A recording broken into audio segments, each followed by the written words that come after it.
আরে তুই যে অফিসে চাকরি করিস, তুই যদি এখন সে বসের উপরে কথা বলিস তাহলে চাকরি কি থাকবে? বসের উপরে কথা বললে বছরে বেশি কথা হতেই পারে। সবসময় আমারে ছোট লোক বলে গালি দেয়, কারণ আমি কি ছোট লোক নাই? হ্যাঁ, আরে তারপরও বসেরা দিয়ে কথা বলে শুনতে হবে, তাদের উপর দিয়ে কথা বলবো চাকরি থাকবে না, তাই সাথে তর্ক করা যাবে না। এটা বুঝো না ভাই, তো তার ভেতর দিয়েই এটা মেন্টাল করে নিতে হবে। সাহায্য করে বলেন তাহলে কি তারা মানিয়ে নেবে?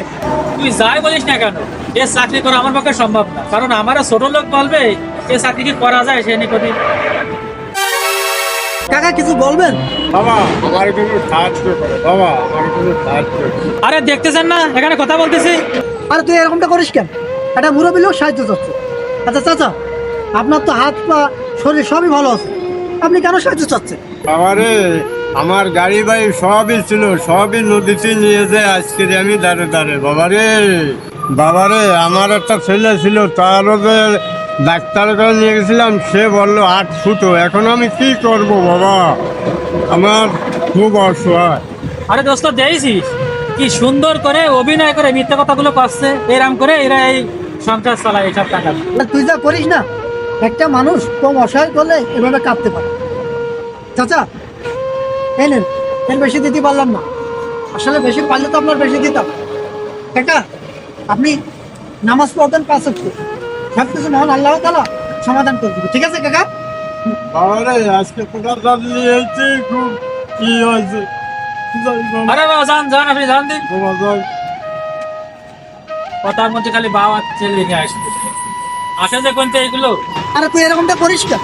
একটা ভিক্ষুক অসহায় আমাদের কাছে টাকা চাপ। আরে দোস্ত তুই জানিস নে এইরকম করে এরা কতজন আছে জানিস, এরকম করে করে তারা সংসার চালায়। আরে না রে, এই লোক যেভাবে কানলো তাতে আমার মনে হয় না যে সে মিথ্যে কথা না। সবাই তো সমান না, হয়তো হতে পারে। চল চল চল, চল, চল।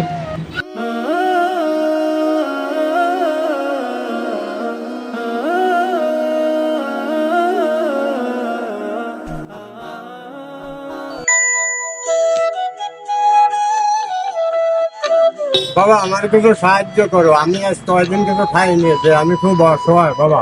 কাকা আপনার তো হাত পা সবকিছুই আছে, আপনি ভিক্ষা করতেছেন কি জন্য? এই গরিব লোকের সাথে এ করতেছিস কেন?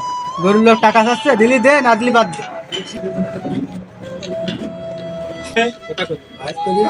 এরপরে যে কি কর বাবা, তুই দোয়া করি তোরা বেঁচে থাক। এই মাত্র 20 টাকাই দিলি? ঢাকা শহরে কোনোদিন তো আসনি, এরকম 20 টাকা বহুত দিতে হয়, ঘরও বুঝবানে তাহলে ঘুরে আসি দোস্ত।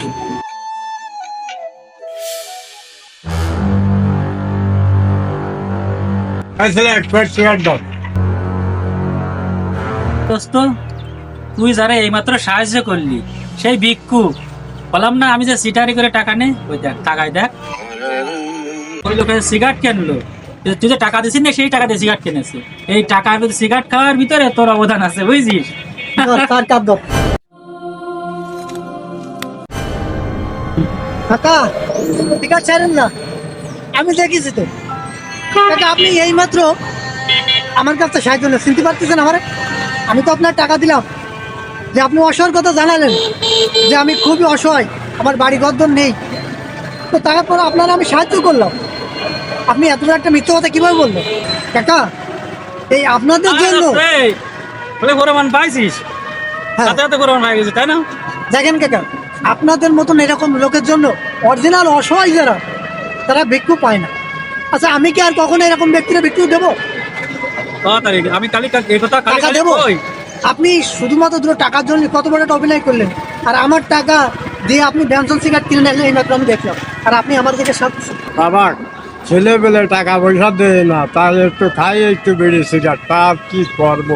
কাকা এরকমটা করবেন না, আপনি তো শুধু ছেলে মেয়েদের দোষ দিচ্ছেন, আপনার ছেলেমেয়েরা কি আপনার তো এই জন্যই দেখে না, হামাখাম ছেলেমেয়েদের দোষ দিবেন না। আর আপনাদের জন্য আপনি যেভাবে টানলেন, তা আমি তো মনে করলাম আপনি অরিজিনাল অসহায়। এসব অভিনয় বুঝছো? এরকমটা করবেন না, আপনার জন্য আজকে অরিজিনাল যারা অসহায় তারা কি ভিক্ষু পাবে? এই যে আমরা দুজন যা দেখলাম আপনার ভিতরে, আমরা কি আর এরকম লোক অরিজিনাল ভিক্ষুক আসলে কি দেবো না? তো কাকা এরকমটা করা যাবে না, নামাজ পড়েন, আল্লাহর পথে চলেন, ছেলে মেয়ে কাজ অবশ্যই কাম করে খাও, বুঝছো? কাজকর্ম কাজ কাম করেন। করো।